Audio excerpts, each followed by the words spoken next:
All right, what's going on, everybody? Welcome back to Meathead University. This is episode 3. I'm one of the co-hosts, Max Straussing, and I'm joined by Shay Grocious. one of the other co-hosts, Yep, the other one, the dumb one. the dumb one. Kidding. Anyway, so I was gone in the last podcast. Shay did a podcast on nutrition. Highly recommend checking it out. It was very, very thorough. I also appreciated your little blurb at the end of me. Oh yeah, you're welcome. Well, I mean it too, so gotta throw that in there. So where were you, Max? Why weren't you in episode 3 or 2? Actually, yeah, my bad. Yeah, so actually I decided to kind of, just take a break. I ended up taking a sleeping bag and an air mattress, and I went and slept in the sewers for about a week. I just really needed to take a break from society and kind of just get my eyes out of the sunlight. Decompress a little bit. Yep, decompress a little bit. The stresses of bodybuilding. The stresses of bodybuilding. You just have to take that time every now and then. Man, that sounds pretty. Sounds like a great time. I might have to consider taking one of those breaks coming up soon. Dude, highly recommend it. Definitely resensitized my body to both training and also just real life. So, definitely excited to be back though. Yeah, that's great. Anyway, in reality, I was actually on vacation visiting my sister and, my brother-in-law out in California, Eureka, California, if you guys know that place. It's just Northern California. Went and explored a bunch of things over there. Saw the ocean for the first time. Saw the redwoods, super tall fucking trees if you don't know what the redwoods are. That was the first time you saw the ocean in general? Ever. Yeah. Ever. Dang, that's cool. That's awesome. Honestly, first impressions of it are, it's scary as shit. It's a big place, man. Yeah. A lot of shit out there. A lot of creepy creatures. And yeah. We saw like seals in the surf, and there was like a dead sea lion on the beach, and I'd say unfortunately we didn't see any whales or anything like that, or orcas. No. That would be cool to see, but definitely not while I'm in the water. But yeah. I think it's good that you were able to get away because just with school coming up and obviously like your training and your new coaching stuff, it was probably just a really good time to kind of take a step back and just kind of take things in, refresh a little bit, reset, and kind of get back at it. Then when you get home, or now that you're home, kind of Also, it's like a restart button, So right. Yeah. Yeah, like over that time too, I took completely the entire vacation off from training too. I had one training day over the whole time, which was probably just for your mental state. Mental state. I just need to get in there, just absolutely tear things up because I just hate life in general. But it was super nice going on vacation, kind of taking a break from everything, and it was pretty nice. Yeah, that's good. How was your week while I was gone, Jay? It was interesting. I took on the responsibility of trying to shoot a solo podcast, and it was a lot harder than I expected. But we got it done. Yeah. It took me like all week to do, so if you haven't listened to it, I would appreciate it if you did. It would make me feel a little bit better. Yeah. How many takes was it? Yeah, so like it was fun. It was frustrating, but it was fun. I've never like really recorded myself like that. Like the first podcast that me and you did together, or you and I did together, was like the first time I ever like recorded in general. Mm-hmm. So then having to do it like by myself, like literally giving like a presentation, it felt like was weird. But yeah, so I started Monday.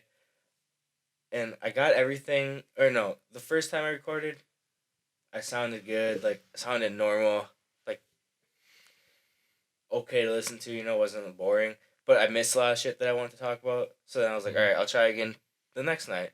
The next night I tried, I hit everything I wanted to talk about, but I sounded like a robot because I had more of a script, so I'm like, shit, don't like that one, deleted that. Wednesday night, I couldn't even get past the first 2 minutes without messing up, so I was like, shit. I'm not going to try anymore because I'm just frustrated. Thursday night, was finally able to do it, and it came out okay. I was happy enough that I posted it. So it was. I think it was really solid. I appreciate that. Thank you. It was a little harder than I thought, but it was fun. I learned a lot, and that's how my week went. But other than that, training was same old. It was the second week of my mesocycle, so wasn't getting too intense yet, but definitely fun to start moving some weight again, and I don't know. That's kind of where I'm at. Again, just the next week. Yeah, more than as Greg you said would say, harder than last time. Exactly right. Anyways, that's just a little catch up action. Today we're going to be talking about How we train for bodybuilding, we're going to go over a bunch of different things, a bunch of different important variables. First thing we're gonna start talking about is, or should we just kind of give a little outline of like the subtopics within this episode? Sure, sure. Because we don't have timestamps, so we should at least maybe give people a brief idea of Yeah. what will be discussed. Yeah, sure. Go ahead. Yeah. So the subtopics will be volume. So how much volume should you have within your training? Frequency. Some other things we'll be talking about is like intensity and proximity to failure. How hard should you be training, and like how that will be adjusted with volume, and then that'll probably be a majority of the episode because there's a lot that goes into that.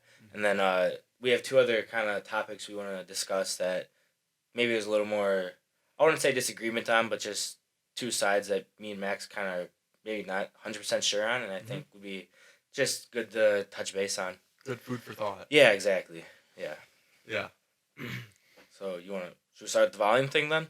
Yeah. So the first question we wanted to kind of answer is how much volume should you be doing for bodybuilding training, right? So I'd say like number one, it definitely depends on the different body parts, and then what kind of exercise you use for those body parts. So let's say you can do a shit ton of leg extensions and be pretty good from a fatigue perspective. Yeah, you're gonna be able to reach failure probably in a leg extension pretty well, Right. So determining volume with that shouldn't be crazy hard.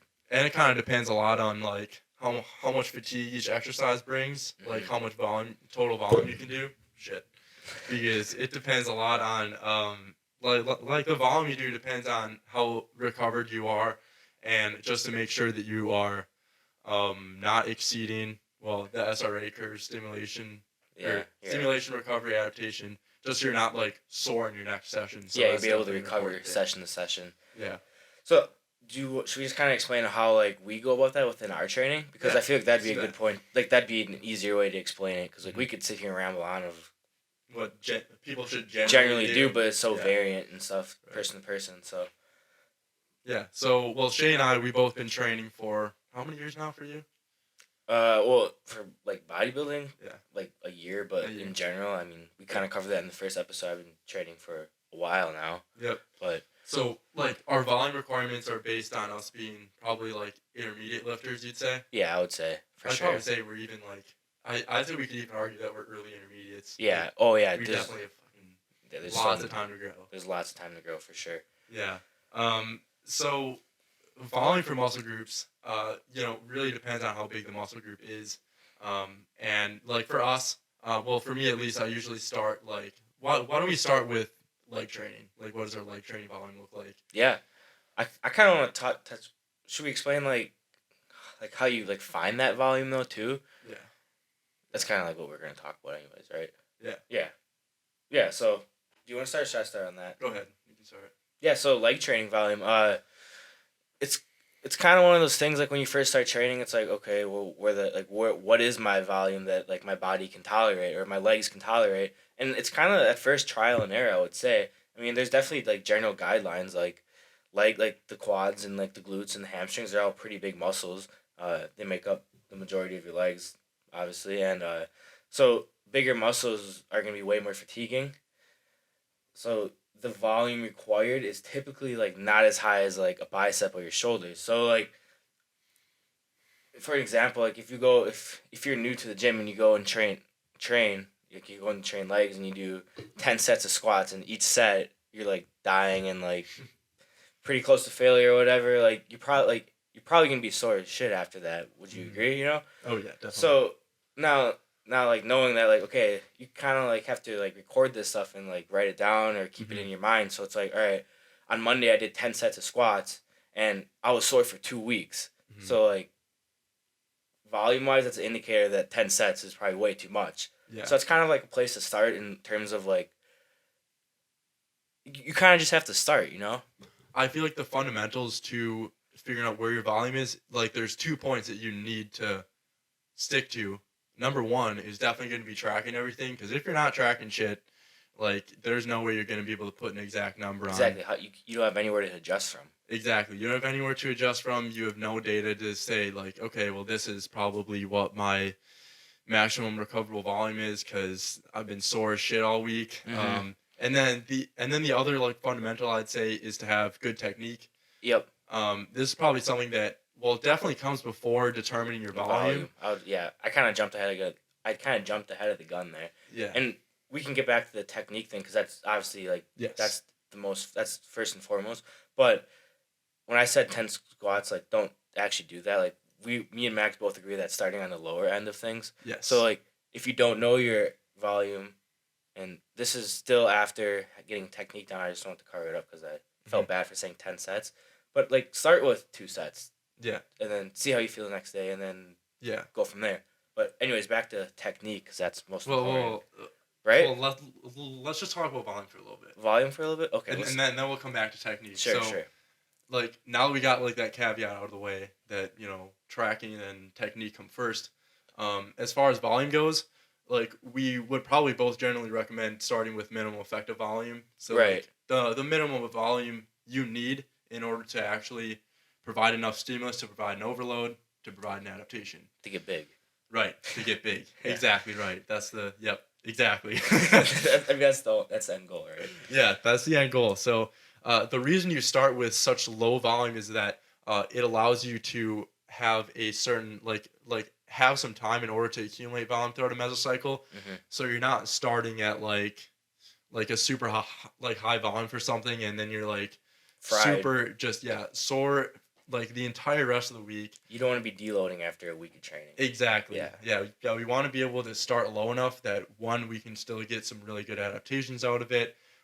We're not accumulating a ton of fatigue, and we're able to continue to progress week to week, whether that be in sets, in reps, in intensity, things like that, in volume, over the weeks, just so we like have that method of progress instead of just starting at the top end. Yeah, and kind of back to like starting out with your volume, like kind of what Max was saying, like, always like start on the lower ends of things because I'm pretty much just reiterating what Max said. It gives you room to play.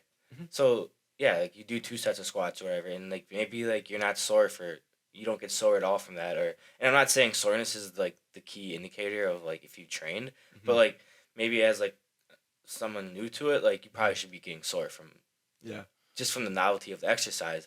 But starting on that lower end of things definitely allows you to make little adjustments up instead of starting with a shit ton of volume and then having to deload because you don't know. Yeah, then you just kind of stuck between a rock and a hard place. Yeah, exactly. Like you don't know. Like 10 sets is probably gonna make anyone sore, but like, do you really need that much? Yeah. So that's another thing. Is like, how much do you really need?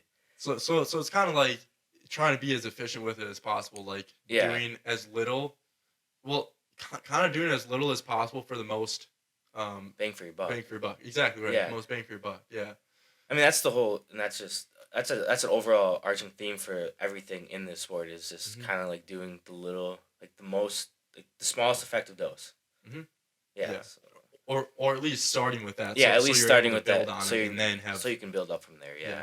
And then be like doing super high volumes in your last week and just frying yourself. Yeah. That's what the last week is for. That's why it's called Hell Week. We all know that. Accumulation. It needs to accumulate over time, and yeah. But I think there's something to be said though that like maybe in the early years of training, like, or when you're first starting out, like it's not bad to have those sessions of like where you maybe kill yourself and go way overboard because like if you don't know what your MRV is, like how do you know what your like you know what I mean? You know what I'm trying to say? Like you're kind of touching on intensity a little bit.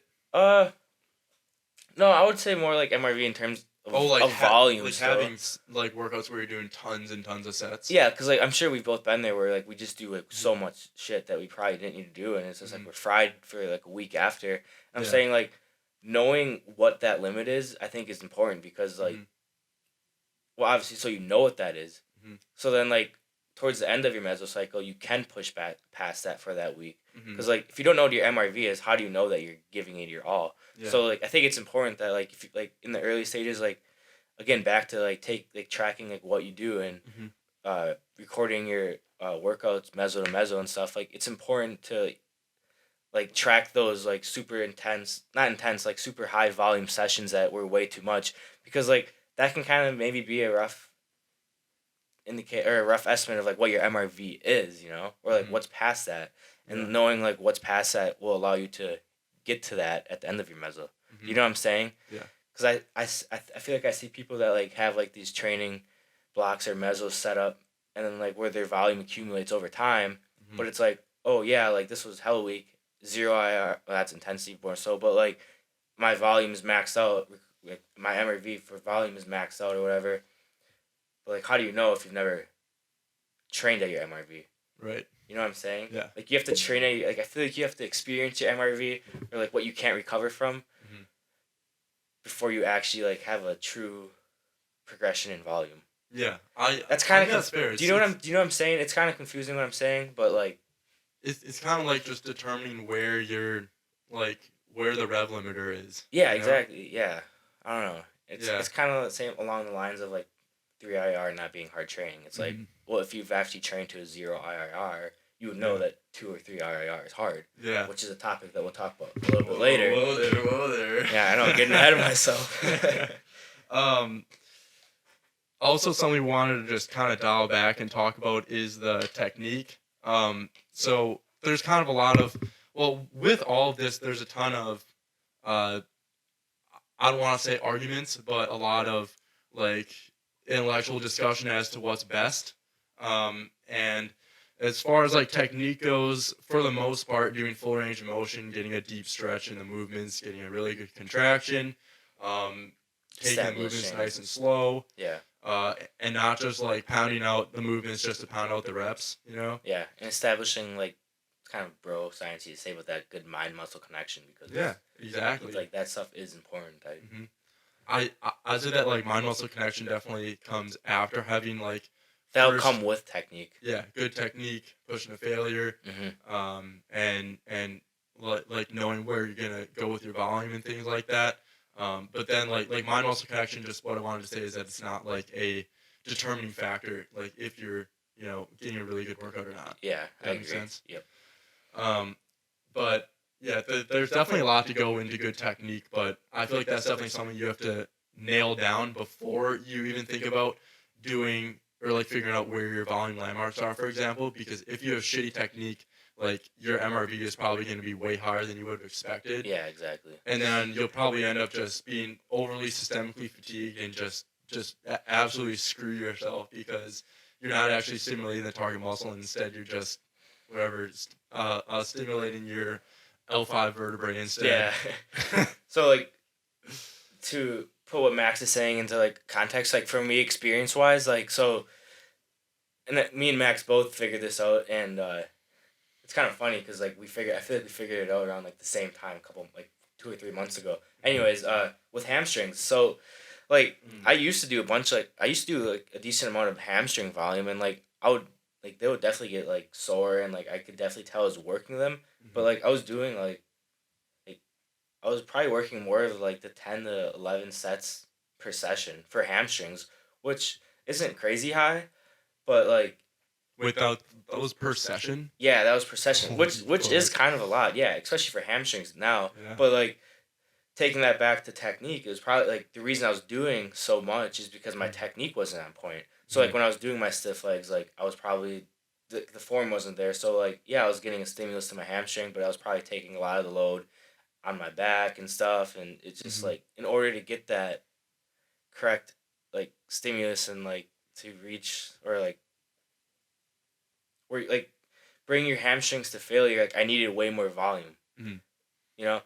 So where I'm going with this now is that like now I think I have like 6 sets per session mhm, of hamstrings, and I only train hamstrings once a week, like a dedicated session to hamstrings, mhm, and in that dedicated session I only have 6 sets. I have 3 sets of RDLs, and I have uh 3 sets of hamstring curls, mhm. like seated hamstring curls.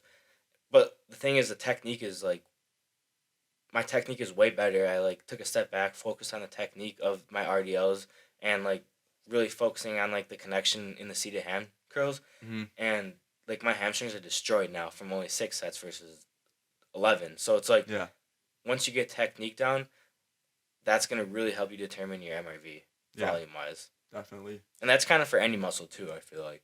So one thing that we can add to technique too is that, like the reason like hamstrings, for example, is such a low MRV is because um, they're they're mechanically positioned on your body in such a way that they are able to be subjected to a lot of load and a lot of stretch under load, Mm-hmm. which causes a ton of fatigue and also just causes a lot of muscle disruption.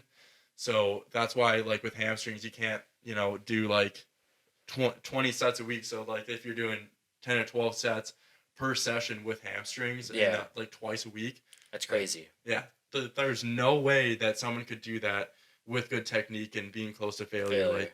there's got to be some sort of loophole in there that Yeah, and there was for me, and it was my form and right, technique. exactly. So Yeah. yeah, but Well, would you say that you were pushing to failure on those or like close to failure at all? yeah, it was. But like there was like you said, there was loopholes, and there was other limiting factors. That's why I needed so much volume to actually Yeah. like bring my hamstrings to failure, because like my lower back was like fatiguing on me a Hmm. lot. So it's like I just was like more sets, Yeah. and just other things like that. But once I dialed in my like form and stuff, then like Hmm.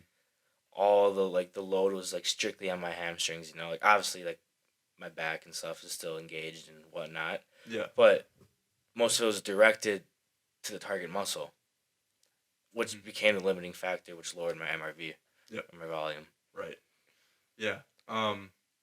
Yeah. I think that's all we should touch on for technique for now. Yeah, I Yeah. mean, there's not a whole lot to it. It's just like don't be a jackass. Just like Yeah. And like use the exercises not as an exercise, but as a means to target a muscle. yeah, like Right. and if you're starting out with a new exercise, don't look at it right away as like obviously you want to like focus on like the mind muscle connection and like connecting to it and getting a proper stretch and whatnot, but like almost like look at it as like you're practicing it. Like you're Hmm. not using it to grow right away because like when you introduce a new exercise, the chances that your form's gonna be perfect right away are pretty low. Agreed. So worrying about getting a really good stimulus should come after you have the form down. So at first, like think of it as practice. Like you're practicing getting the form down, and then we start adding load and volume and stuff to Hmm. target the muscle. Yeah, and like each session, like just to like confound on that a little bit, like each session is like a performance, Mm-hmm. but like you go in, you execute your movements exactly how you want them to be executed, Yeah, exactly intent. how you Yeah. want to target your muscles. Yep. And it's not like you just come in like, oh, I got some bent rows, just gonna do these. No, you're fucking using that shit Yeah. to target what you want to target and use it as a stimulus, Right. right? And yeah, exactly. And I kind of like when every rep that I do, like I'm literally thinking about the muscles. Like if I'm Hmm. doing a lat pull down or something, Hmm. I'm thinking about my lats, like driving my elbows down and whatnot. You know, Yeah. like I'm thinking about the actual like what is going on Hmm. instead of just like mindlessly just fucking moving Hmm. weight. Yeah, I would say that like knowing anatomy too is huge. Yeah. Like if you know like where your muscles attach and things like that and what their actual uh like movements are and what they're supposed to do, then like that definitely can help you a lot in questioning like different angles of like let's say your arms or things like that, just to make sure that you're actually targeting what you're trying to work. You Yeah. know what I mean? Definitely. Yeah. So like I feel like a lot of times people don't think about the anatomy when like that's literally what we're doing when we're in the gym. Yeah. We're putting a stress on the muscle, and if we don't know the anatomy at all, like how the lats are attached to our back at all, then like I feel like you're just kind of just stacking a lot of You're things just against moving you. weight at that point, pretty much. Exactly. It's like Right. I see a lot, which rows are can be a tricky exercise, but I see a lot of people like do a bent over barbell row and they're just using their straight like traps and fucking like rhomboids and stuff, and it's Yeah. like Swinging and around with you their ankle like way up here, yeah they're dude. like damn near standing straight up, and it's like I mean like you could do a high row like that if you want to Yeah. target your upper back muscles and stuff, but Yeah. like if you're trying to do it to grow your lats, like let's think about the anatomy and how the lats actually work, Right. you know. Yeah. So it's good to have good knowledge around that stuff, and it definitely Hmm. helps with technique and just stimulating the correct muscle. Right. Yeah. Well, we definitely spent some much needed time on technique because that's definitely probably what I consider like the most important thing before Yeah, anything I'm else. sure you'll hear from us the rest of our existence of this podcast. Absolutely. Maybe we'll even just do a whole Whole podcast just on yeah, technique. it probably wouldn't be a bad podcast. Honestly, it would probably be pretty good. But yeah, moving on. We talked about volume. One thing that we wanted to touch on about volume is that like your frequency is determined by how much volume you do for each muscle group, right? So what is frequency then for people that aren't quite sure of that? So frequency is the number of times per week or per microcycle. Microcycle is just like Within a week? a certain bout of training. Usually it's a week. Yeah. But essentially frequency is just the amount of times per week, like amount of sessions per week that you target that specific muscle. So most of the time for people, usually do like legs twice a week. So target quads twice a week, target hams twice a week. So the frequency would be twice a week there. Exactly, right. And then there's smaller muscle groups like the shoulders, like biceps, things like that, that are more mechanically disadvantageously positioned on the body, that can handle like more stress and yet still not get as disrupted. So with those kind of muscle groups, like the shoulders, like the biceps, they can handle more frequency and also more volume. The volume comes before determining your frequency. Right. So with those smaller muscle groups, you can handle more volume, which means that you can handle higher frequency. So Yeah. like for those, like 3 to 4 times a week, maybe. Mm-hmm. And like Max said, usually smaller muscles can recover a lot quicker, so they can handle a higher frequency. So, like, say your MRV for shoulders is what 20 sets a week, which that's just a number. Just a number. Yeah, just a number, and so you could split that into I can't even do math. Let's do 18. Say say your MRV. We're not mathematicians. No. Nah, I'm on spot here. Say your MRV for shoulders is 18 sets. You could do 6 sets Monday, you could do six sets Wednesday, and you could do 6 sets on Friday or Saturday, whatever. Right. So your frequency would be 3 times a week. Mm-hmm. And it doesn't necessarily have to be for smaller muscles, because I know you're currently training back 3 times a week, right? Mm-hmm. Yep. So how do you have that kind of split up? Or like, what's your thought process behind that to give people a little, like, a better understanding of like how you would determine your frequency, or like, you know what I mean? Kind of like prioritize the muscle. Yeah, group. like how would you program that into your split? Yeah, so currently in my training, I'm prioritizing upper body. So I'm having like alternating mesocycles where I'm prioritizing my back, and then one that I'll be prioritizing my chest. Also throughout that, I'll be prioritizing, doing a lot of shoulder and arm training. But like for back is a really good example. Usually I would train back twice a week. And if I want to be doing more volume and I want to be pushing my volume requirements for back higher in order to get a better growth stimulus out of them, I like essentially I won't want to do like who knows like 12 sets of back in one session. Mm-hmm. Like the problem with that is that you'll very likely get like a pump and then you'll kind of like lose the pump and just be kind of doing extra volume and just that becomes junk volume. Junk volume, yeah. So kind of what you want to do is like train until you have a really, really good pump and not really go far past that. At least that's where I see that.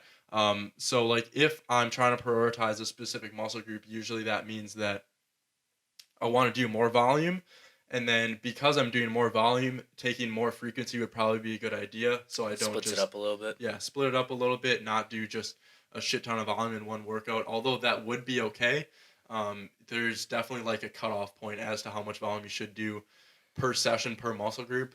So like having like 3 days instead of 2 days of training back means that I'll have like those 3 days to come in fresh and be able to just like attack that muscle group as best I can instead of being super fatigued from training, already 8 sets of back and I have like 4 more to go, like, I don't want to do this anymore. Yeah, like, you're just dead. Yeah, right. You're just kind of going through the motions. Yeah. And another thing with frequency too, I always notice that when I trained with higher frequencies that like you're going about it a smart way, because like you said, you're like mesocycle to mesocycle, you're gonna prioritize back, maybe one. So like maybe for like I don't know if this is what you're doing, but for like this mesocycle with back being the priority, you have a frequency of 3 times a week. So like next mesocycle when you do chest, obviously, was your chest 3 times a week too then? Or Probably. yeah, but like right now while your back is 3 times a week. Or is your Right chest now, no. Yeah, exactly. My chest is more so on like MEV. Yeah, so that's where I'm going with that. So it's like you can like frequency is really good because you can ramp up the volume and whatnot. But I feel like because at the end of that mesocycle, the volume gets so like it's gonna end up getting really high that you kind of have to then you kind of have to put your back on the back burner. Mm-hmm. for the next mesocycle while your chest is on. Because like frequency, I feel like, because I think volume is like, personally, I think volume is a big driver of like overall fatigue. Mm-hmm. So like having higher frequency for 6 weeks or whatever, and then you're probably gonna need a deload, because to be able to do high frequency for a long time is just super fatiguing, and it's gonna end up like just being harder to harder to progress in general. Yeah, and I feel like one thing to touch on with that too is that the longer you target a specific muscle group and do a ton of volume for it, the less efficient you'll get at it, and Yeah, your body will kind of adapt. Like, yes. okay, well, I'm gonna be doing 25 sets of back. Your So, MRV is just gonna be through the roof by the end of yeah, that. So you kind of and have to deload to bring it back down so you can keep progressing with it. yeah, and that's where like low volume, like times for specific muscle groups is really beneficial, because then it brings down that specific muscle group's MRV too. So you'll be able Right. to do less sets, be more efficient about your training for it, which is why, like, training MEV to MRV for all your muscle groups in your body probably wouldn't be a great course of action, just because that's too much total stimulus anyways, Right. and you'll be Yeah. just fatigued as shit. Yeah. Not be able to really get much of anything that way. You'll be like crawling out of the weight room week to week. Besides beginners, like beginners have a low like MRV in general, and they're able to grow super quickly. So for Yes. beginners, like prioritizing muscle groups probably isn't a great idea. But like if you've been training for a few years, you know that there's a specific muscle group you want to grow more than others, then prioritizing it, doing more volume, doing more frequency would definitely be a good idea. Definitely, I agree. So that's kind of frequency. Now that's frequency and volume are kind of like, they kind of tie together, and then the other side of like training, or like how hard you should be training, how much, would be intensity. So that's like, I mean, you can program intensity week to week. Obviously, like with having like a reps in reserve scale. So like maybe like in the first week of your mesocycle, you're training at 3 IR or whatever. Mm-hmm. Second week 3 IR, maybe third week second. So it's like you're getting like that proximity to failure is getting smaller. Mm-hmm. Yeah, smaller like week to week. So you're kind of ramping up the intensity. So Progressive overload. yeah, Baby. yeah, progressive overload basically. Well, not basically. That is progressive overload. Mm-hmm. So with me and Max, we were kind of talking about before the podcast, and we thought it'd be really fun to talk about, and interesting too, is like with higher volume, usually you can get away with lower intensity, and then when you have higher intensity, so like maybe you're doing rep ranges in the 5 to 8, you're probably gonna want lower volume, because if you're training with heavy weight and getting close to failure with like Mm-hmm. intensity wise, like every session, like your volume's gonna have to be lower, because like your ability to recover is, you're gonna need more to recover. Is what Mm-hmm. I'm saying. But Right. So, like, we were kind of saying that, like, intensity and volume are kind of more inversely correlated than anything. Not, yeah, like, completely inversely correlated, because then that would mean that if you're doing high volume, you have to be, like, 10 reps in reserve or something yeah, like we're that. not saying that, but we're definitely saying that like, Anyway, we are back. Cameron just died there. But we kind of just wanted to touch on how intensity and volume are inversely correlated. So, like, if you're doing super high volume for something, unless you're prioritizing it, usually you're gonna have to do somewhat of a lower intensity. So that's why, like if you take a look at RP, for example, like they're really big on progressing volume. I think the reason that they're big on that is because it for sure works, and it means that, like, for most people, like, most people don't have techniques super dialed in, yeah, where that they're getting like super amazing set quality. And if you don't have really good set quality, you probably won't be pushing as close to failure as you think. so you're gonna need more volume. Right. So you're gonna need more volume. So more volume is like a for sure way for more growth, really. Unless you're more experienced with the exercises and are able to, stimulate the target muscle better. So that's kind of why higher volume is more correlated with lower intensity. Mm-hmm.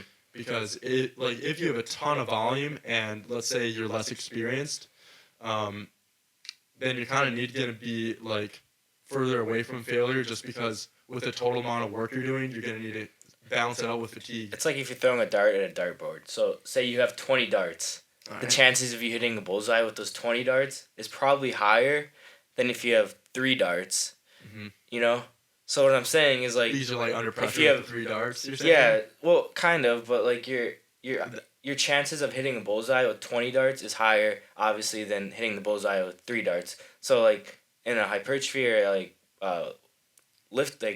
working out sense, like if you have 20 sets of chest, the chances of you getting a good stimulus to actually grow are higher than if you have only 5 sets. Right.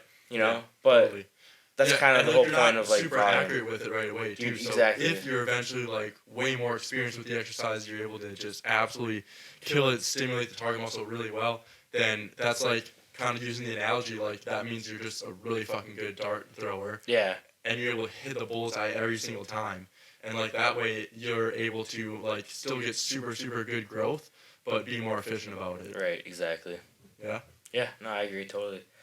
Uh, I think as you, I mean, I think as you like progress and get more advanced, or from beginner to intermediate to advanced, I think you can start playing with like lower volume more, because like chances of your technique being on point where you can hit those bullseyes every set, Mm-hmm. is higher. So like I think as you figure what works out for you like best, like exercise selection wise and whatnot, that also help determine like volume and intensity per session and like what you can recover from. Mm-hmm. So I'd also say like something that would probably be smart to touch on, like as far as the like beginner, intermediate, advanced thing, is that like beginners, like I feel like we should just touch on what those are. You know? like how, like knowing if you're beginning or not. Yeah. What do you mean?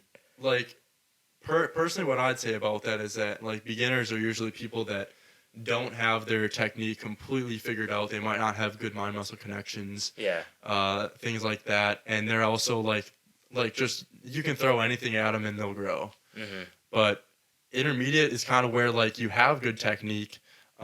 Shit's getting a little bit harder for you. More factors are starting to come into Yeah, play. more factors starting to come into play. You kind of have to put more thought towards like getting good growth. Yep. And that's kind of where like having really really good technique comes into play too, because at that point you've been training for a while, you've been doing the movements for a while, you've good mind muscle connection, you're able to push to failure a lot easier. You know what beginners failure can't do is. that shit. Yeah, You know what failure is. Yeah. So. Yeah, you know what failure is. Yeah, exactly. Like that's one thing we were talking about before the podcast, right? Yeah, the people giving like I know Dr. Mike on RP, like he was talking about in a podcast how like, he was getting shit from some guy for not training close to failure, but it's like, how can you say that when like, I don't. Should we just talk about that? Yeah. So okay. How should we go about that? Wait, like, are you saying that like how he was saying that? Like people give him shit that he doesn't train close to failure, but it's like, yeah, he does. Like a true 3 RIR is hard as shit. Like not, I wouldn't say hard as shit, but like a true 3 RIR. Well, I'd also say something important to note is that you don't know what someone's actual RIR looks like. Like, it's not like you're in their head like, okay, well, I for sure have 3 reps left. Like, you can't always determine it by by what it looks like externally. Right. Because, like, obviously rep slowdown comes in there. But yeah, exactly. I was telling you this in the gym, though, like, a couple weeks ago. It's like, I'm, like, for me personally, like, my rep speed will start slowing down, but I can keep pushing through those. So, like, maybe, like, if someone was watching a video of me benching and, like, saw my rep speed, you know, like, it's starting to slow down, but, like, I can grind through those. With like your Smith bench, like you'll be grinding, but you can still go another 5 reps. Yeah, like, I'll be grinding. That's just, I don't know, like, what that, like, how that is about me or, like, what determines that, but, like, what might look like a 1 IIR for me or whatever might be only, like, a 3, and I might be able to get, like, 3 more. Right. So it's like you can't really just judge people by like how hard they're training. Yeah. Or what it looks like in a video, I mean. Yeah. But yeah, that's just one little tangent we want to talk about. But then going back to what we were actually going to touch on was that like training to 3 RIR is harder than people think, right? Yeah. Like people will like it's usually where people are trying to pick on the science-based crowd when like I mean, think about it. We're literally training in order to, like disrupt our anatomy to a certain extent. Yeah. To provide an adaptation. To grow from. How is that not scientific? Yeah, exactly. And I think a lot of it comes from like the bro science terms of like you have to like reach failure. Absolute failure. Usually. Absolute failure, and not another technical. thing when we say failure, me and Max are kind of going by more of like a technical failure. Like so, what we mean by that is like technical failure might mean that you can do 2 more reps after that, but those 2 reps are gonna be shit for him. Yeah, You're not gonna be using the target muscle, Yep. and so it's Using like your doing a glutes row to and do then some rows, yeah. yeah, exactly. So that's what we mean by failure, and uh, a true 2 or 3 RIR, like leaving 2 reps in the tank is damn, it's hard. Like that's a hard set, and people think like, oh, 2 reps shy of failure isn't hard. Like no, that's hard, and you don't know that it's hard until you've actually reached failure. Mm-hmm. So like that's kind of another thing. Going back to the intensity thing, like I think like Max, as obviously has a powerlifting background where like he's pulled heavy weights off the floor and had big, like has done heavy squats and shit where like he couldn't do probably another rep with good form and whatnot. So like he knows like what a true zero IIR is, you know. And I for sure know what absolute failure yeah, and I'm is, sure dude, he not knows technical. he knows the absolute failures. So Yeah. what I'm getting at is like I'm not condoning going out and testing your 1 rep max because like that can be dangerous, and in terms of hypertrophy it's not probably optimal, but I think it is important to have a good idea of what true failure is because that also can help you judge like how hard you're actually training. So like for me back in football, I used to like there's been plenty of times where I was squatting or deadlifting or whatnot, and I could not for the life of me get the bar off the ground, or I found myself at the bottom of the squat rack with a couple hundred pounds on my back, not being able to get up. So like we know what failure is, and like we're not trying to like make ourselves sound like badasses, but like when you know what true failure is, you know that a 2 IIR is still really hard and still plenty of stimulus to potentiate muscle growth. Mm-hmm. I just feel like a lot of times people that say that training to 3 RIR is not hard just haven't trained that way at all. Yeah. And just have constantly done like just broed it out every single time, just went to absolute failure each set. Even if your form breaks down, fucking keep going. Keep going, yeah, just start using your fucking shoulder when you're doing the bicep curl type shit. Yeah, you know? right. Just start swinging your whole body. Yeah, right. And that's just that's kind of defeating the purpose of what our goal is at the end of the day. Exactly. So like my recommendation would be before you say that 3 RIR isn't hard, then at least train like 1 mesocycle, progressing that way. Yeah. Starting at 3 RIR, going to 0. I agree, and I'm not going to take credit for this, but I was listening to a podcast where it was Matt Jansen. He was talking, or someone asked him like, how do you like tell a client like, or how do you explain to a client what true failure is? And he had a really good way of pointing it out because like obviously like I said before, I don't want any of you guys. Well, I mean, if you're powerlifting and like whatnot, and it's in your program, sure, but like maxing out is dangerous. So and for like I said before, for hypertrophy wise, it's not really optimal. But a good way to like experience what maybe like true failure is going on a bike. So like a stationary bike and pedaling. I listen to this too. Yeah, pedaling as hard as you can, and while you're pedaling as hard as you can, continue turning the the resistance up on the bike until you literally cannot turn the pedal anymore because your legs are just so fried. Like that should give you a good like sense or like feeling of like what failure is within a muscle, because like obviously like when you're pedaling on a bike, your quads are doing a lot of the work, and if you keep ramping the intensity up to the point where you can't even like pedal anymore, like that's failure. Like I don't know how else to explain that. And it's a much safer way of achieving. Yeah, that's why I recommend that, because it's a safe way of experiencing what that feels like, and I think knowing what that feels like is important because training to a close proximity to failure is important.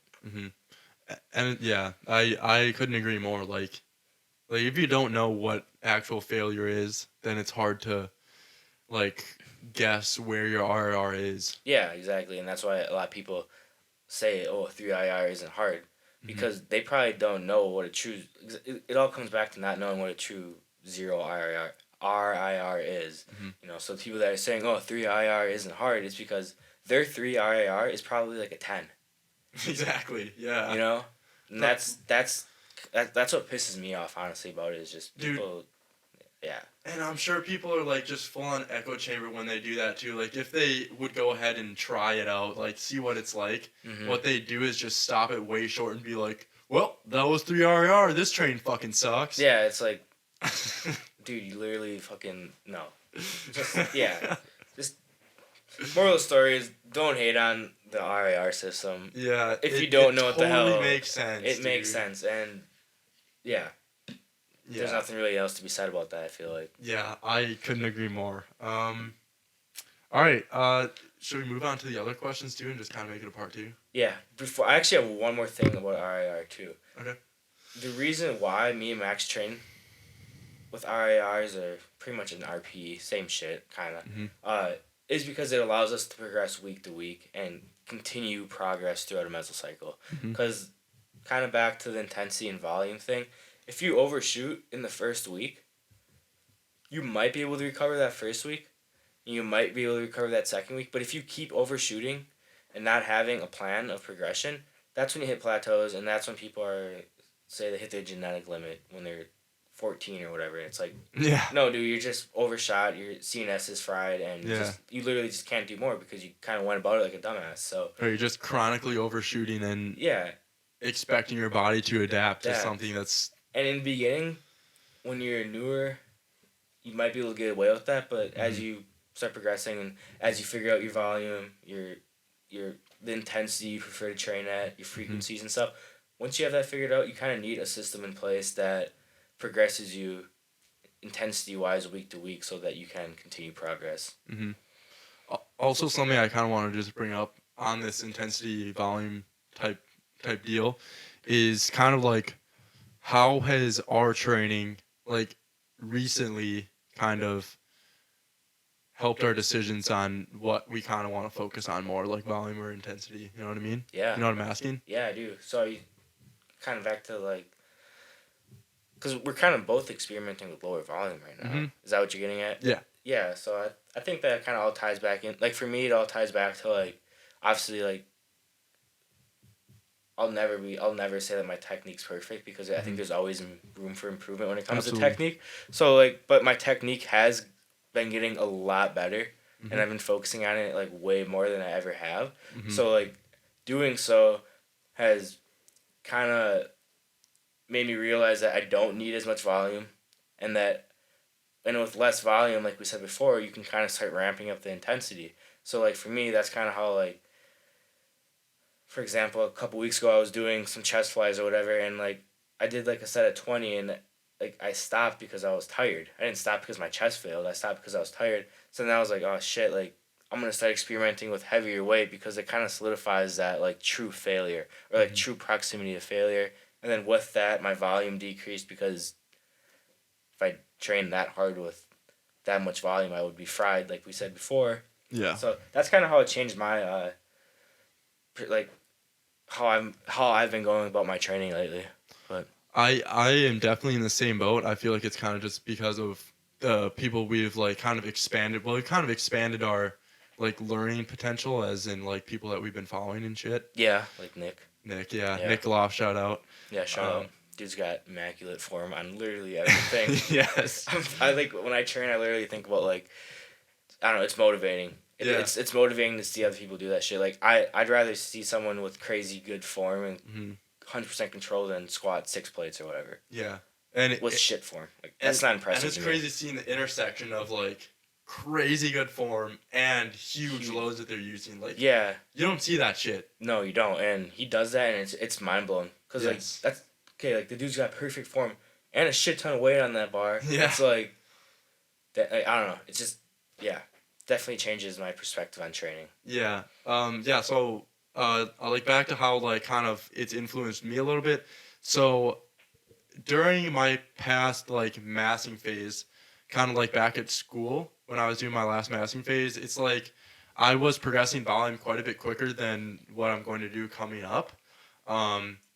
And usually what that would kind of like like I would catch myself too. I'd be like I like in a workout and I have like a bunch of sets of some specific muscle group, and like there were just some sets that like I would kind of just half-ass, not fully half-ass, but for sure not get the same amount of stimulus out of them that I'd prefer, and that like is smart, because if you're really trying to be efficient about things and get as much out of each set as you possibly can, there's no room for just half-assing sets and not really going close to failure with those. Yeah. And not having good technique either. Like if you have a question about technique, it's definitely smart to stop and think about it and think about what muscles you're taxing. Maybe watch some videos on it.